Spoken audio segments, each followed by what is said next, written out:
Kathleen Kennedy Townsend. And on behalf of my mother, my brothers and sisters, and the Robert Kennedy Memorial, I welcome you to the 5th Annual Robert Kennedy Human Rights Award. I especially want to acknowledge Justice Brennan and Senator Cooper, who have joined us this morning. Each of you has come because you care about people who suffer political persecution. You give comfort to those who wage what is often a lonely battle. 30 years ago, many in this room and throughout the world were filled with hope. We believed that the countries in Africa who had thrown off their colonial governments would become democratic. Few nations held higher expectations than Kenya. We are today reminded that declarations of independence or even a few successful years do not ensure that democracy or human rights will endure. I am saddened to report that the Kenyan government has not permitted this year's winner, Gibson Kamau Kuria, to travel to the United States, nor has it granted passports to his wife Scholastica and their 3 young children, Emily, Erskine, or Nudita. Both my father and Gibson knew that he who wins his freedom and existence must daily conquer them anew. He who wins his freedom and existence must daily conquer them anew. Only the vigilant attention to law and the constant determination to resist complacency keep liberty alive. I would like to take this opportunity to acknowledge those whose vigilance has made this award possible. I want to thank the 32 members of the International Advisory Committee for submitting more than 100 nominations. Today we remember the life of Robert Kennedy, and in his name we honor Gibson Kamau Kuria of Kenya with this year's Robert F. Kennedy Human Rights Award. In doing so, we pay tribute to the commitment and courage of a young lawyer who dared to take a stand for human rights in his native land. But in a larger sense, we also honor those men and women throughout the globe who, like Gibson Kuria, live nobly in the law and who do not hesitate at great peril to themselves to step forward to defend freedom whenever the forces of repression move to crush liberty and violate fundamental human rights. Often when the battle rages most, their ideas are their only sword, and the rule of law is their only shield. And far too frequently, when men and women of the law, like Gibson Kuria, stand against injustice, they suffer the same harsh pain and fall victim to the same oppression. Robert Kennedy would take special pride in this year's award. Many of the qualities that he admired most: courage against the odds, commitment in the face of adversity, respect for the rule of law, and dedication to human rights, come together in Gibson Kuria. One of the most important sources of Robert Kennedy's own strength was his training in the law. Like Gibson Kuria, he believed that freedom rested primarily on good laws and only then on good rulers. He understood that the rule of law in an open society is still a revolutionary ideal throughout much of the world. He also knew that whenever men take the law into their own hands, the loser is the law, and when the law loses, freedom loses.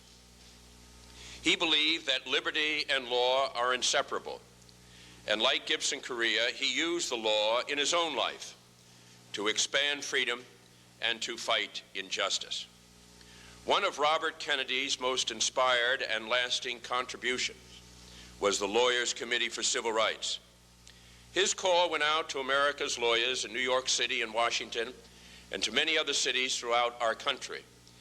He summoned the members of the bar to the cause of ending racial discrimination in our society, and the bar responded with unprecedented support that continues to this day. At the time, the fate of our civil rights movement hung in the balance. That cause succeeded in large part because so many American lawyers were ready to be asked to do something for their country. They took up the challenge and kept America true to its best ideals. Gibson Kuria is part of that same tradition. In the catalog of horrors that constitute the most offensive violation of human rights, the loss of life must surely rank at the top. Human life is so sacred, so precious, so irreplaceable, and the loss to family and friends so complete. But torture is also among the worst violations. The premeditated, planned, calculated, and conscious application of physical pain by one human being to another. Gibson Kuria's anger at the torture of his clients by the Kenyan police and his faith in the Kenyan Constitution, which explicitly prohibits torture, propelled him into a continuing confrontation with the authorities of his native land. In February 1987, he filed a notice of his intention to sue the government. The following day, he was himself arrested and detained. He had anticipated such retaliation, and he left a brief and simple statement which was made public by his law partner after he disappeared. "If I am picked up," he wrote, "it is important that people know the reason why.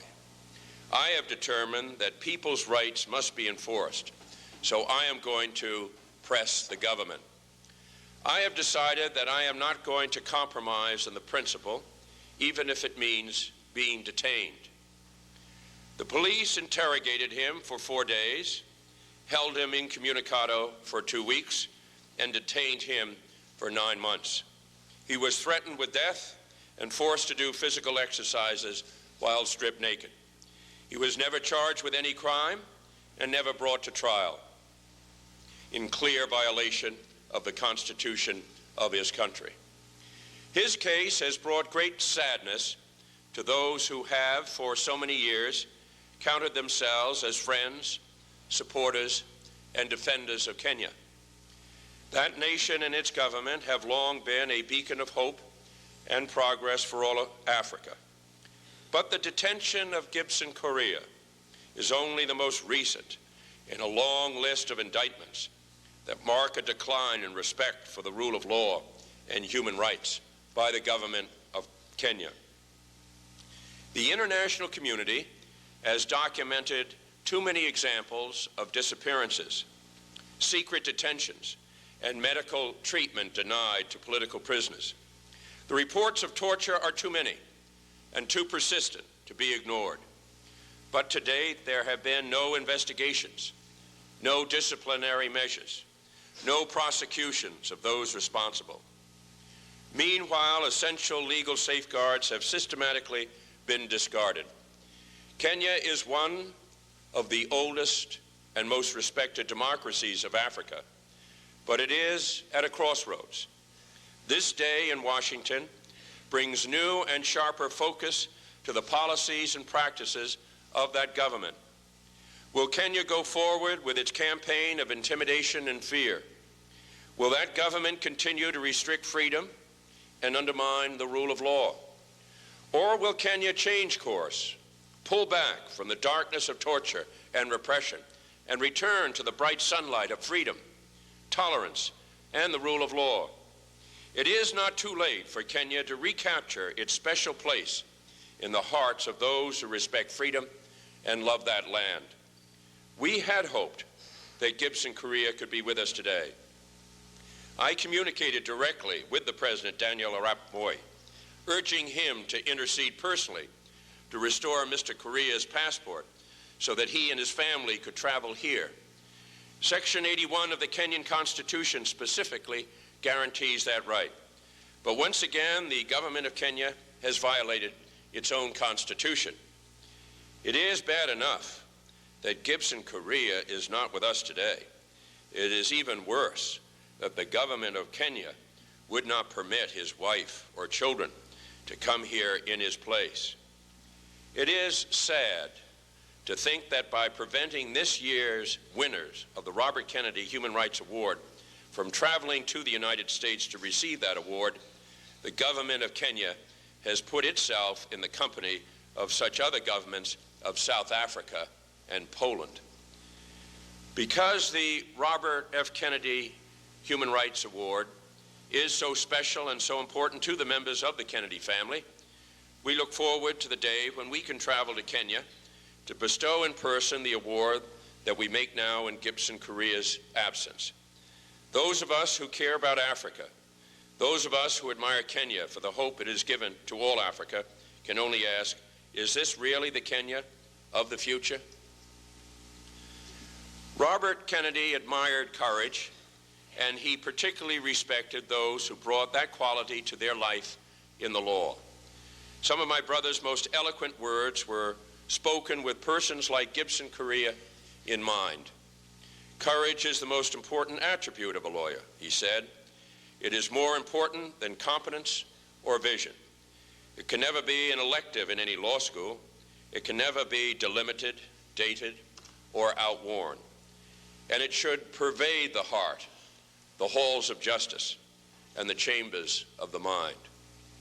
Let us recall that high ideal of Robert Kennedy as we listen now to the words of this year's winner of the Robert Kennedy Human Rights Award.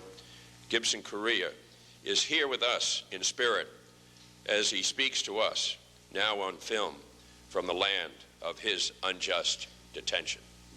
The evolution of good society is taking place through enforcement of the human rights which have been agreed upon by the world community. These are contained in the United Nations Universal Declaration of Human Rights as expanded by the International Covenant on Civil and Political Rights.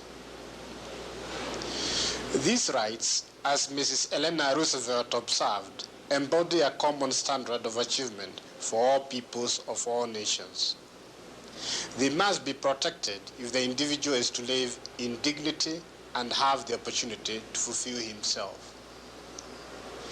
Many countries, of which my country is one, have written versions of the Universal Declaration of Human Rights into their constitutions.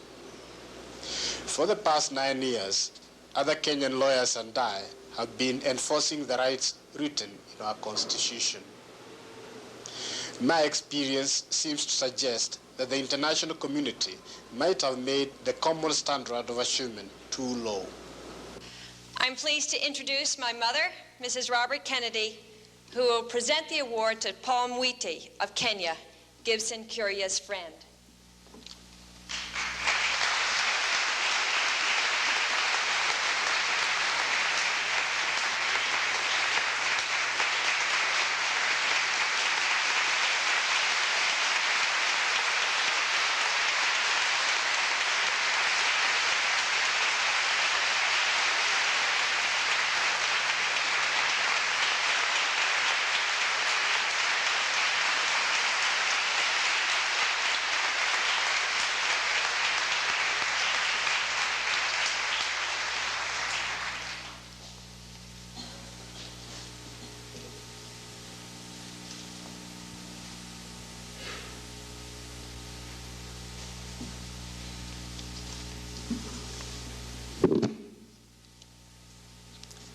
Mrs. Kennedy, Senator Kennedy, Father Healy, ladies and gentlemen,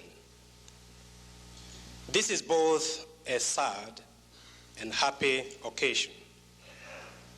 Sad because my good friend and client, Gibson, is not here to accept personally this important award. Sad because Scholastica, his wife, is not here to accept the award on his behalf. Her application for a passport to enable her to come with their children was denied by the Kenya government. Yet, the Kenya Constitution guarantees freedom of movement as one of the fundamental rights of the individual. But the occasion is also a happy one. Happy because the judges chose Gibson as the winner of this year's Robert F. Kennedy Human Rights Award. The Robert F. Kennedy Human Rights Award gives much needed encouragement, hope, and inspiration to Gibson and others of a like mind to continue the struggle. These sort of people are crucial. They share with America the ideals of liberty, justice, and fairness as the basis of coexistence in any country. On behalf of Gibson and his wife, Scholastica, let me thank most sincerely the Kennedy family, the Robert F. Kennedy Human Rights Award judges, and the Robert F. Kennedy Memorial. I share with you the hope that in the years to come, the fruits of this award will become visible in Black Africa. A more fitting and practical memorial for the late great Senator Robert Kennedy could not possibly have been set up. I thank you all. God continue to bless America and have mercy on Black Africa.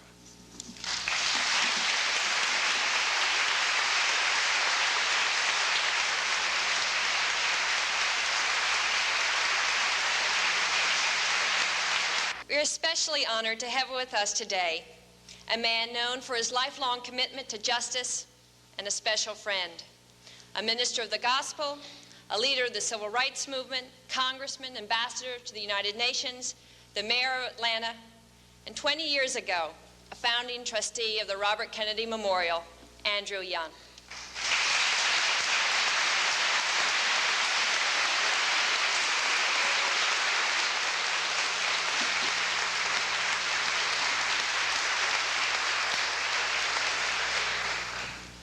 This is indeed a very moving and significant ceremony.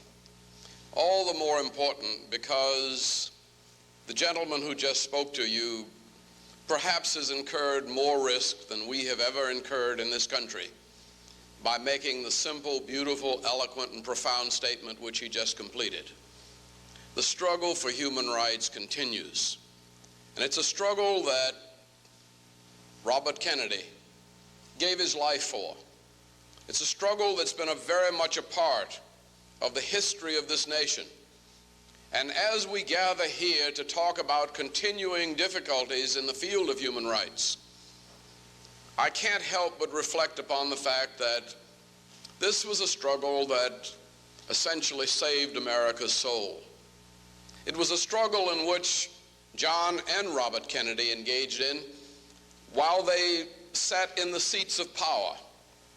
It was a struggle that John Kennedy dared to involve himself in even as he was a candidate, making a phone call to Coretta King and interceding in behalf of a Martin Luther King Jr. who was jailed in Reedsville prison in the state of Georgia.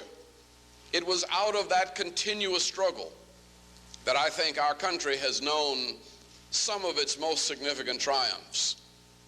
I say all the time that had it not been for that nonviolent struggle, had it not been for the response of those in power to those of us who were oppressed and who sought to find nonviolent means of resolving our situation and protecting our human rights, that indeed Atlanta would not look like the Atlanta we see today.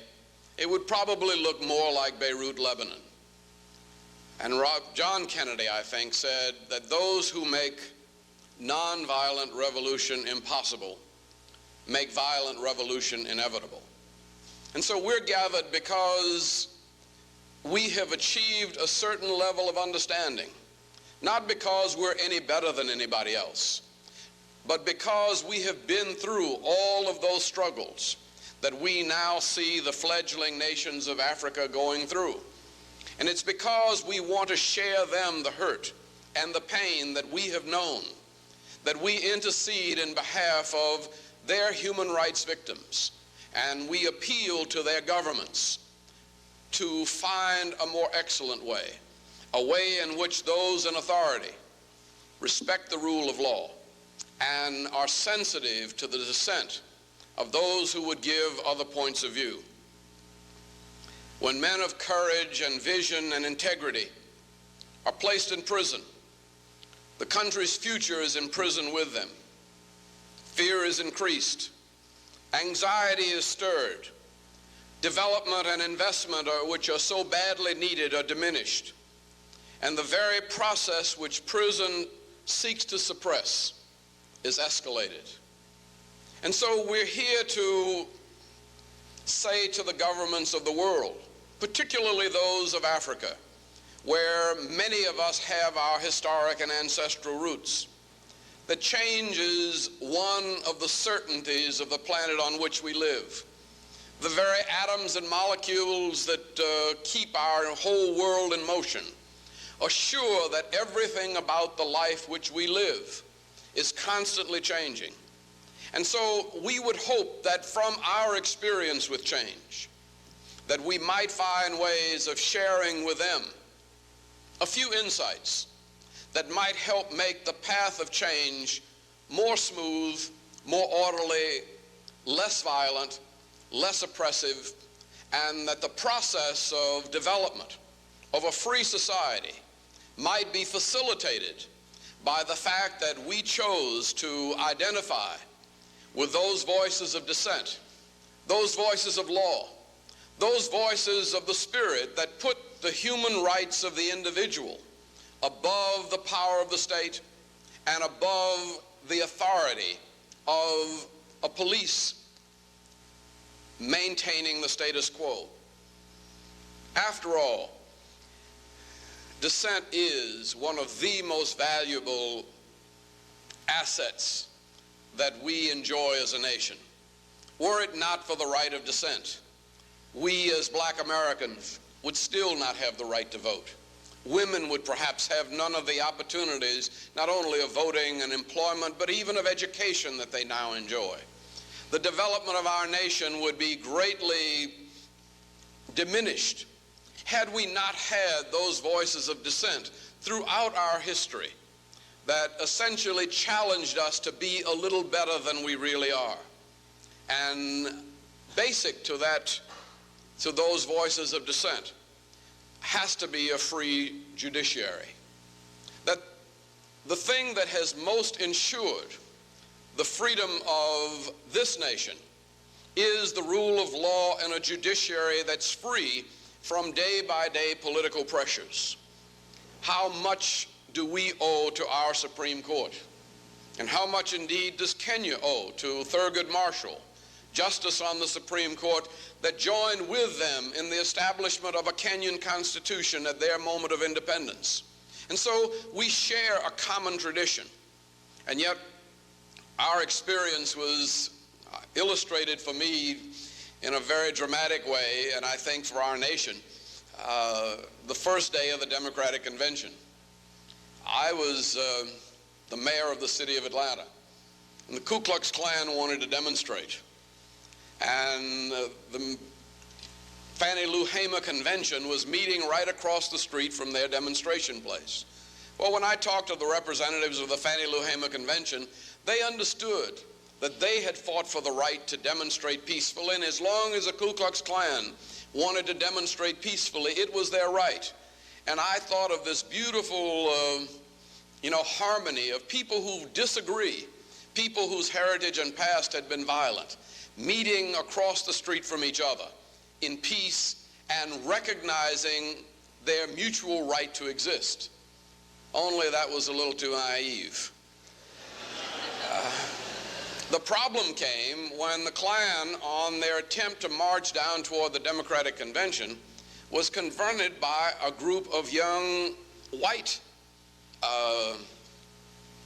they call themselves skinheads, that decided they were going to beat up the Ku Klux Klan. And they were going to deny the Ku Klux Klan's right to participate peacefully. And as mayor of the city with a police force that was half black and half white and 20% female, I found myself in the position of having to defend the Klan and protect their right to peacefully protest. It happened to be the birthday, the 91st birthday, of Judge Elbert Tuttle, who was the chief judge of the Fifth Circuit Court of Appeals that decided so many of these cases. And I took a great deal of pleasure in picking up the phone and calling Judge Tuttle and wishing him a happy birthday and telling him that the revolution had come full circle. For one of the cases over which he presided in 1964 was a case protecting my right to demonstrate in St. Augustine, Florida, when the Ku Klux Klan stood in my way and sought to deny me of my right to peacefully protest. And that's what makes it possible for a great society to exist. People who disagree learning to express their disagreements without violence, and indeed learning from their disagreements. I was forced to admit that yes, the fastest growing group of people in poverty happen to be young white males. They're not the only ones, but they're the ones that are growing most rapidly. And as a black leader, as mayor of the city of Atlanta, of all people, I've got to be as much concerned about growing white male poverty as growing black poverty. And in resolving these problems, were it not for the Klan's restiveness and the rise of the Klan, I might not be sensitive to some of the problems of white male poverty in my own city. Protest and dissent is important for the education of leadership. And now being able to see this from all sides, it's still very hard to admit that I'm ever wrong. I always think I'm right. I always think I know what's best for the city. I always think that the city council ought to rubber stamp everything that I want to do for the city. But fortunately, my wife and my children keep me humble. And with them, I'm always wrong. And you learn from those whom you love to listen to other points of view. And that's the message I would say to the nations of Africa. Those who protest and those who tell you you're wrong are really those who love you and who love the things for which your countries stand. Along with that kind of freedom of dissent and a free judiciary to support the right of those to dissent, freedom of the press is one of the things that us politicians find it most difficult to deal with. The press never gives us the benefit of the doubt. But I contend that perhaps a free press, even a critical press, keeps us a better society and makes us better politicians, because we always have to be concerned about the antagonistic view that we know is coming from our friends in the press. Freedom from corruption. Perhaps the cruelest tax on a developing country or any other country is that tax which puts corruption in between the goods and services which are required by citizens, which both government officials and private business seem to leverage on the goods that are needed by human beings in those countries. There can be no really free developing society if there is a corruption tax placed on every service or every commodity which is produced going in and out of those countries. The freedom of the marketplace. Africa has come a long, long way. And Africa essentially comes out of a communal environment. And yet, talking with one of my good friends in Nigeria, asking him why was it that he was able to succeed so well in developing agriculture as an independent businessman, when he failed miserably trying to develop the agricultural system of the country as the head of state of Nigeria. And General Obasanjo looked at me and said, "Andy, nobody will stay up all night with the government's pig." And what you see in that kind of statement is that there is a need in a society for the freedom to market one's goods. When those goods belong to the state, the difference between a pig having 6 piglets and 12 makes no difference. But if those other 5 or 6 pigs make the difference between profit and loss, you see to it that that pig produces the 12 pigs. And so it is with almost every aspect of an economy. When it is a state economy, it's not nearly so important as when that economy is the basis of your own survival and your own growth and development. Finally, this whole struggle for human rights is a spiritual phenomenon, and it's one that cannot and will not be defeated. It's as far back as Socrates and Jesus of Nazareth, but in our time we've heard, "Give me liberty or give me death." But we've also heard an old Negro spiritual say, "And before I'd be a slave, I'd be buried in my grave and go home to my Lord and be free." What the strugglers for human rights and human dignity have discovered is that man and woman do not live by bread alone, that essentially we are spiritual creatures, and that freedom is as necessary for our survival as is bread and water. And we give honor and tribute to those throughout the ages who have given themselves, who have lived and who have died in protection and preservation and perfection of those inalienable rights. Thank you very much to the Kennedy Foundation.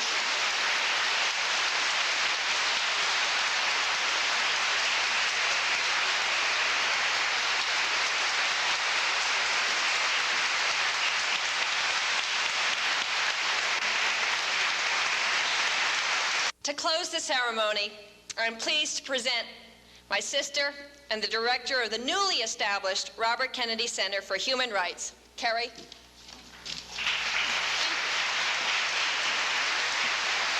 Thank you.